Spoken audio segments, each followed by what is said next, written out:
네, 제가 항상 오후 예배 때 이 자리에 서면 시작하기 전에 항상 하는 인사가 있습니다.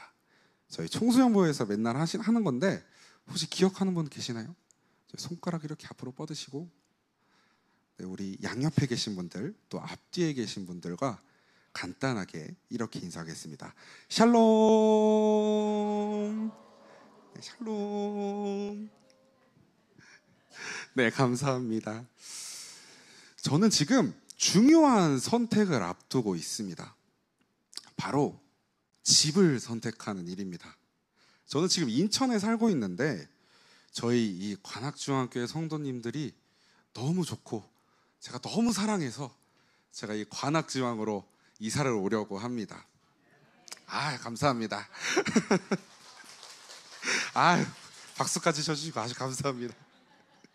근데 이 근방에 집이 참 많더라고요. 이제 제가 전세로 알아보고 있는데 집이 너무나도 많아서 아주 요즘 어렵기도 하고 행복한 고민을 하고 있습니다. 이게 제 마음에 드는 집이 너무나도 많고 또 비싸기도 하고 그래서 마음이 어렵기도 하지만 또 혼자 살 집을 찾자니 또 기쁘기도 하고 이게 마음이 뒤죽박죽 하더라고요.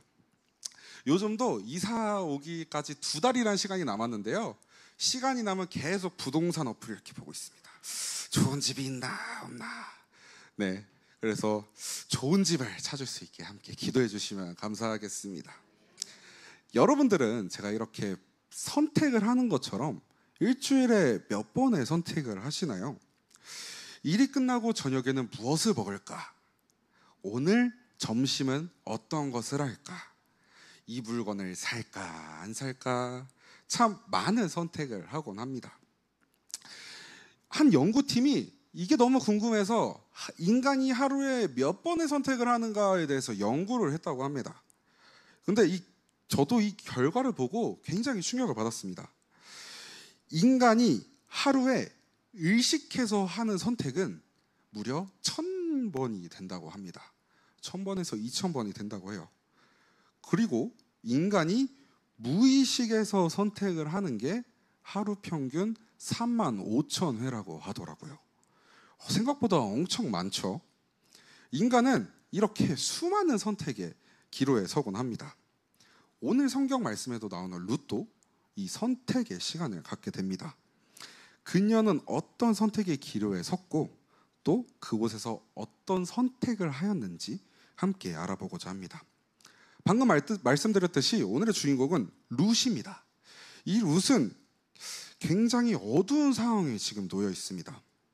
기근이 들어서 유다 땅을 떠난 룻의 시모 나오미의 가족은 연이은 비극을 맞게 됩니다. 첫 번째 비극은 바로 나오미의 남편이 죽게 되는 것입니다. 그래서 나오미는 이 가장을 잃고 2 아들에게 의지하여 삶을 살고자 합니다. 그리고 이때 룻이 등장합니다. 바로 룻과 오르바라는 여인이 이 나오미의 2 아들과 결혼을 하게 되는 것이죠. 이들은 아버지를 잃었지만 그래도 모압 땅에서 10년이라는 시간 동안 잘 살게 됩니다. 그러던 어느 날 이 가장이었던 엘리멜렉이 죽었을 뿐만 아니라 10년 후 그의 2 아들 룻과 오르바의 남편 또한 죽게 됩니다. 나오미의 입장에서는 남편을 잃은 지 10년 만에 2 아들까지 잃게 된 것이죠. 왜 나오미의 가정에 이런 불행이 계속되는 것일까요? 여기서 현대 해석자들은 아주 조심스럽게 이러한 해석을 내놓곤 합니다. 엘리멜렉의 가족은 모압으로 간 것이 신앙적으로 옳지 않았다는 것이죠.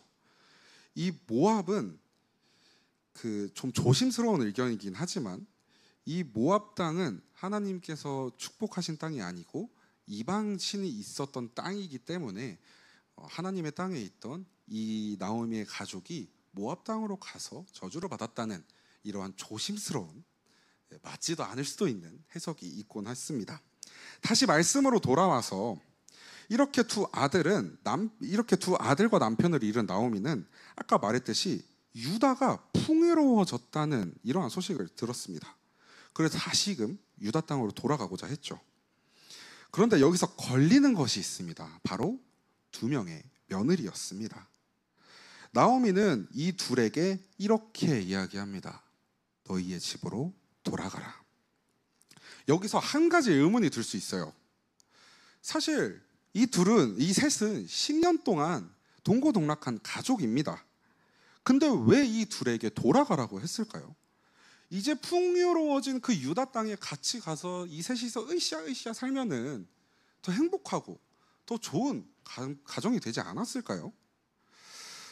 이 세 명이 10년이란 동안 이렇게 가족이라는 끈을 이루었음에도 불구하고 이 속사정을 들여다본다면 나오미가 이 둘에게 집으로 돌아가라, 고향으로 돌아가라 라고 한 말이 이해가 됩니다. 먼저 이 며느리 두 명은 유다 사람이 아니었습니다. 이 둘은 모압의 여인이었죠. 이런 이방인이 유다 땅에 간다면 이방인으로서 환영받지 못할 것입니다. 그리고 심지어 이 둘은 과부였습니다. 옛날에는 이 성경 구약의 시대에는 과부, 이방인은 그 마을에서 사람 취급을 받지 못했습니다. 굉장히 어렵고 힘든 삶이 예고되었던 것이죠. 만약에 반대로 이 둘이 고향으로 향하게 된다면 원래의 가족이 있겠죠. 그리고 이웃들도 모두 그를 알고 환영해 줄 것입니다. 또 운이 좋다면 그곳에서 재혼도 할 수 있을 거예요.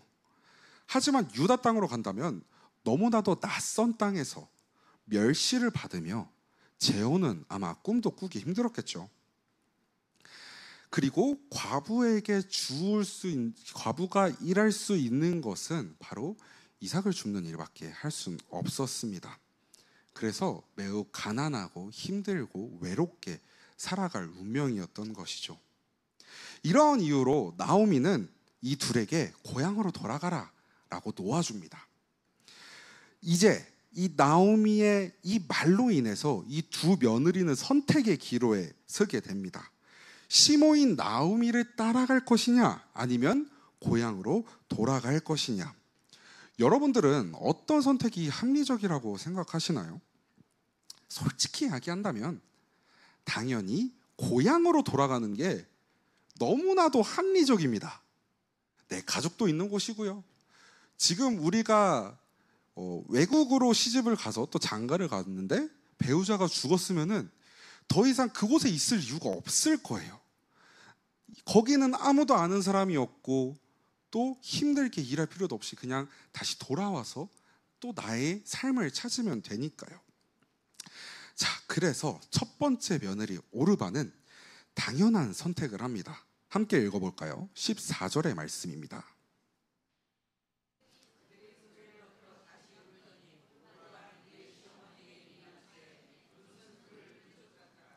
오르바는 당연히 결국 나오미의 설득으로 고향에 돌아가는 선택을 합니다.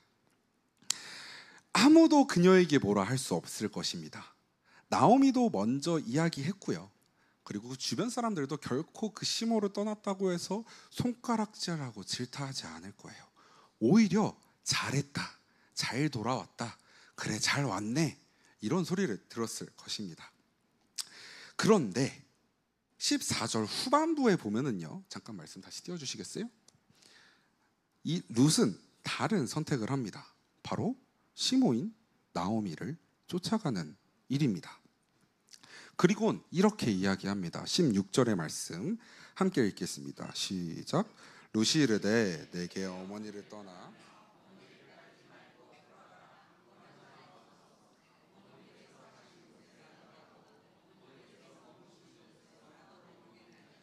어머니의 백성이 나의 백성이 되고 어머니의 하나님이 나의 하나님이 되시리니. 이 짧은 고백의 문장에는 룻의 신앙, 그리고 결단, 운명의 전환점이 모두 담겨 있습니다. 이 고백의 구절을 잠깐 잘게 나눠서 설명드리고자 합니다. 먼저 어머니가 가시는 곳에 나도 가고라는 문장입니다. 이것은 단순한 동행을 뜻하는 것이 아닙니다. 이는 룻이 나오미가 가는 그 인생의 방향과 그 정체성을 따라가겠다고 이야기하는 것입니다. 또 어머니의 백성이 나의 백성이 되고라는 이 구절은 나는 모압 사람이지만 이제는 어머니의 정체성인 이스라엘 백성이 되겠습니다. 그 이스라엘 백성으로 내가 살아가겠습니다 라고 이야기하고 있는 것입니다. 민족의 문화성 또한 바꾸겠다고 이야기하는 결단이죠.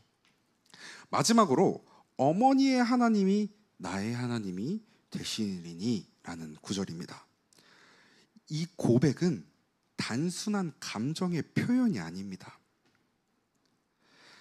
그저 시어머니 나오미에게 향한 그 정과 효심은 더더욱 아닙니다.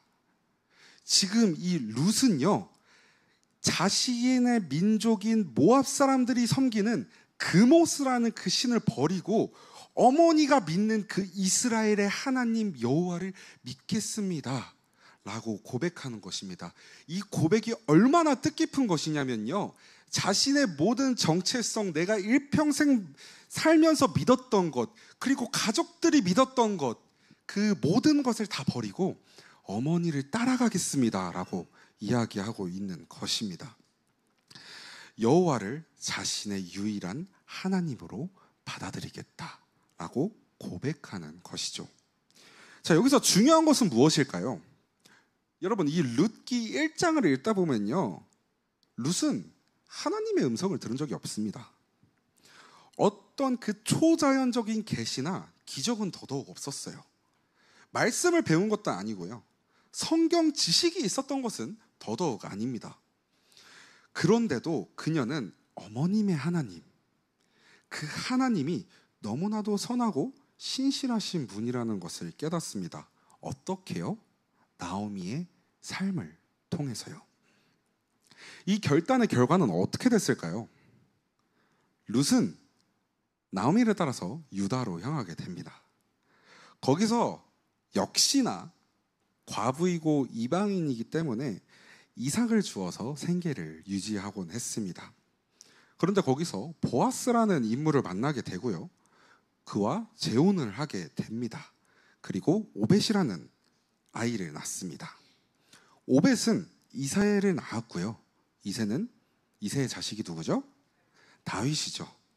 네, 그녀는 이 다윗의 조상이 됩니다. 결국 그녀의 선택으로 그녀는 그리스도의 계보에 들어가는 축복을 받은 인물이 됩니다. 사랑하는 성도 여러분, 지금까지 룻의 선택에 대해서 우리는 묵상을 했습니다. 룻은 누군가가 설득을 하거나 하나님의 음성을 들어서 음성을 들어서 수동적으로 이 나오미를 따라간 것이 아닙니다. 그녀는 그저 자발적으로 믿음으로 그 길을 선택했습니다. 하나님의 음성을 직접 들은 것도 아닌데 말이죠. 사실 우리의 신앙은 이렇지 않습니다. 우리의 신앙은 하나님의 음성이 들리기 전까지는 움직이지 않았어요. 우리는 하나님이 하라고 하기 전까지는 매우 수동적인 자세를 취하곤 했습니다. 물론 기다림도 굉장히 중요합니다. 이것이 틀렸다고 이야기를 하는 것이 아니에요. 하나님의 음성이 들리고 또 그 기다림을 통해 오는 은혜도 물론 충만하죠. 하지만 어떤 때는 하나님의 그 뜻을 믿고 먼저 발을 내딛는 결단도 더 중요한 때도 있다는 것을 지금 룻은 이야기하고 있습니다. 잠시 제 얘기를 하고자 합니다. 저는 공업고등학교를 다녔습니다. 인천에 있는 인천기계공고에서 토목을 전공했습니다. 그런데 그 공고를 다녔긴 했지만 나름 성적이 좋았어요. 그래서 인하공전에 갈 성적이 충분했었습니다. 누군가는 이렇게 말했습니다. 그 학교에 간다면 안정적인 삶을 살 수 있을 거야. 물론 현장에서 일할 수도 있지만 그래도 굶지는 않을 거다. 너가 안정적인 직업을 가지고 편안한 삶을, 남들처럼 평범한 삶을 살 수 있을 거야 라고 저에게 말해 주었습니다. 근데 사실 저도 그 길이 싫지는 않았습니다. 누가 안정적인 직장에 다닐 수 있는데 그거를 마다할까요? 그런데 고등학교 때 저는 하나님을 인격적으로 만났습니다. 제가 중3 때 처음 교회를 다녔는데요. 교회 다닌 지 1년 만에 하나님을 만나고, 그리고 그곳에서 하나님을 인격적으로 만났습니다. 그 하나님이 너무 좋았습니다. 기도하는 게 좋았고요.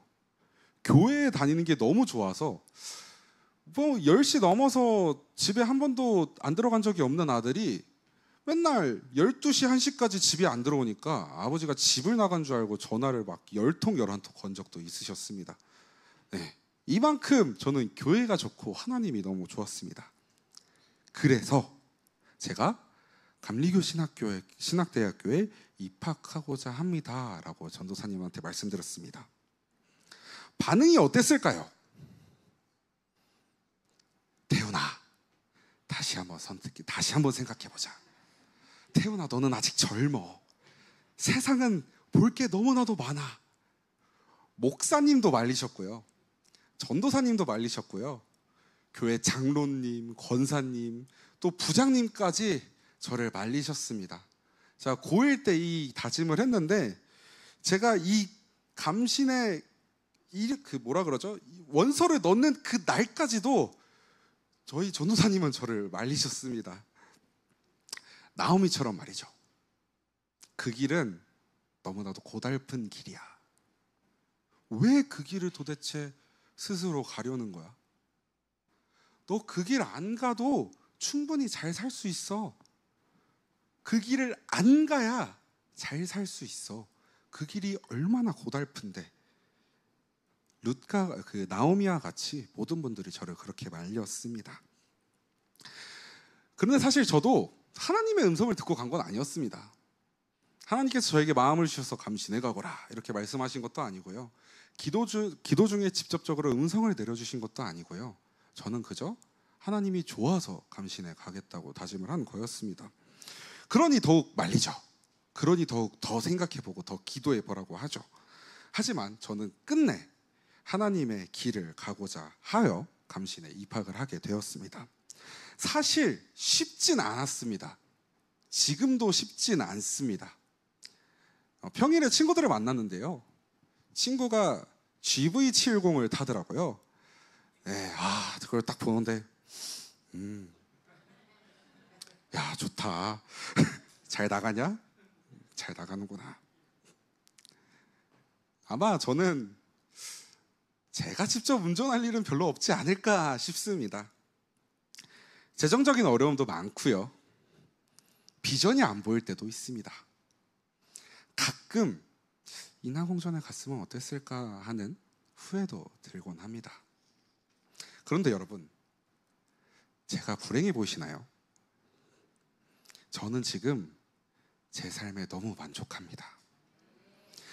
그 길을 걸어오게 하신, 그 길을 허락하신 주님께 너무 감사합니다. 그래서 저는 아직도 하나님의 음성을 듣고 내가 감신해 왔어요 라고 하지 않습니다. 그저 이렇게 기도할 뿐입니다. 주님, 제가 일단 걸을 테니 주님의 길이 아니라면 저를 막아주시옵소서. 어쩌면 여러분들이 지금 제 이야기를 듣고 지금 저 전도사가 지금 자기 자랑하는 것도 아니고 아니면 뭐 교회 봉사를 하라는 거야 뭐야 라고 생각하실 수도 있습니다. 하지만 저는 이 이야기를 하면은 저 뒤에 계신 김성영 목사님께 혼날 수도 있지만 여러분들께 봉사하라고 강요하지 않습니다. 왜냐하면 교회에서만 하나님을 따르고 하나님의 모습을 볼 수 있는 것이 아니기 때문입니다. 오히려 저는 이렇게 말씀드리고 싶어요. 교회에서만 그렇게 행동하시면은, 너무 강한 얘기일 수도 있지만 교회 안 나오시는 것도 좋을 것 같습니다. 교회에서만 그렇게 행동하시면은 그것은 그리스도인이 아닙니다. 교회에서만 그렇게 행동을 한다면 그것이 어떻게 그리스도인인가요? 이 교회에서가 아니라 세상에서 예수님의 형상을 나타내는 것, 그게 바로 그리스도입니다. 세상에서 자발적으로 헌신해야, 세상에서 자발적으로 봉사해야 그것이 진정한 그리스도인인 것입니다. 사랑하는 관악중앙교회 여러분, 여러분들은 이미 많은 분들이 루처럼 살아가고 계십니다. 성가대에서 매주 찬양으로 섬겨주시는 분들, 또 방송팀과 찬양팀으로 섬겨주시는 분들, 묵묵히 중보기도 해주시는 분들, 또 1층에서 매주 우리에게 맛있는 식사를 해주시는 분들, 또 많은 교사분들이 있고요. 그렇기 때문에 저는 참 좋더라고요. 누가 시켜서 그분들이 했을지도 모르겠지만 그래도 이 교회를 위해서 하나님이 너무 좋아서 자발적으로 그렇게 헌신해 주시는 분들을 볼 때마다 제 마음이 너무나도 따뜻해지더라고요. 그냥 하나님을 사랑하니까, 이러는 게 맞으니까 스스로 결단하며 순종해 주시는 분들입니다. 이분들에게 누군가는 이렇게 이야기합니다. 왜 그 귀한 시간을 거기다 쓰냐? 주말인데 좀 쉬어라. 어차피 아무도 안 알아준다. 하지만 저는 믿습니다. 룻이 말없이 그 시어머니를 따랐을 때 하나님께서는 그녀를 다윗의 증조모로 세우신 것처럼 하나님을 향해 자발적으로 나서는 이들에게는 반드시 큰 복이 있을 것이라는 것을요. 아멘 소리가 좀 적네요. 여러분들, 저도 여러분들도 하나님을 사랑한다고 믿습니다. 그리고 여러분들은 하나님을 사랑하는 만큼 스스로 움직일 수 있는 존재입니다. 누가 시켜서가 아니라, 누가 등 떠밀어서가 아니라 사랑하니까, 그분이 좋으니까 움직일 수 있는 능력을 이미 우리 안에 주셨어요. 하나님은 우리에게 자유의지를 주시면서 하나님의 울타리 안에서 우리를 자유롭게 움직일 수 있는 그 힘을 주셨습니다. 하지만 우리는 종종 우리를 속입니다. 이 정도면 충분하지.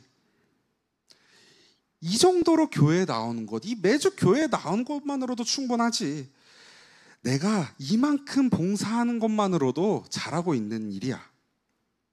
물론 그 모든 것 자체가 귀하고 감사한 일입니다. 하지만 결코 거기서 멈춰서는 안 됩니다. 세상의 기준과 교회의 기준의 사이에서 적당한 합의점을 찾으려고 하지 마십시오.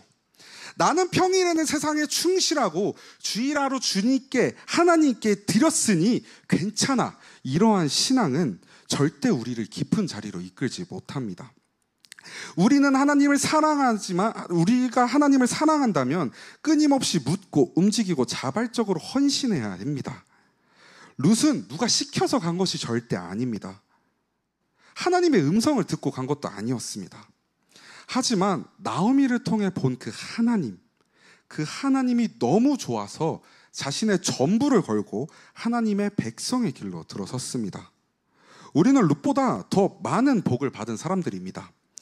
룻은 율법도 성경도 교회도 예수님도 알지 못했지만 우리는 복음을 듣고 예배를 드리고 그리스도의 사랑을 날마다 받고 있습니다. 그렇다면 우리는 더더욱 지금에 만족하지 말아야 합니다. 이제 설교를 마치려고 합니다.